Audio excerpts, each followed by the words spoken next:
Class is too hard? I replied, honestly, this class is hard, but if people spent as much time studying as they did complaining, they'd be fine. They really need to just get to work. I thought the same. Being right in front of him, I decided to tell him about the mishap. Professor, I also happen to know that most of the class incorrectly copied my work on the last assignment. Question 3 should be a net income of $1,500, not a net loss of $1,500. I put down the wrong answer initially, everyone copied me, and then I changed the answer later. I think you can reasonably conclude that anyone with minus $1,500 as the answer cheated off of my incorrect work, he sighed. I figured they all copied, but I didn't know you were the source. Anyway, thanks for your candor and your dedication to the class. I didn't cheat, so I don't know what happened to those who did, but depending on the class, they would either get a 0 for the assignment or a plagiarism citation, so they got one of those. But I wasn't done yet. I began studying relentlessly for the midterm.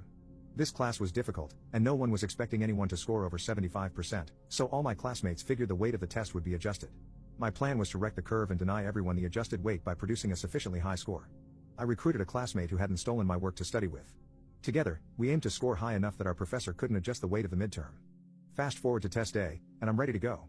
I know since most of the students are business majors, they need 70% to pass the class because it's a required course. Hurting them on the midterm will go a long way in helping drop their grades.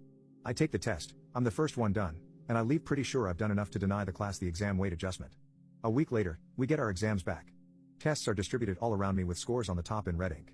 68, 71, 70, 66, 75, 67, and these are the smart students. Someone on the end of my row takes a test from our professor and lets out a sigh as he begins passing a test down my row. It stops on my desk. 93%. I've won. Some dweeb in the front of the class asked, so, is there going to be a curve? My professor responded, nope. I jokingly asked, what was the high score? 93%. Average score for the exam was 71, so a good number of people didn't get a passing score. Maybe they made up for it on the final and passed, but I don't care. That is what I call a freaking win.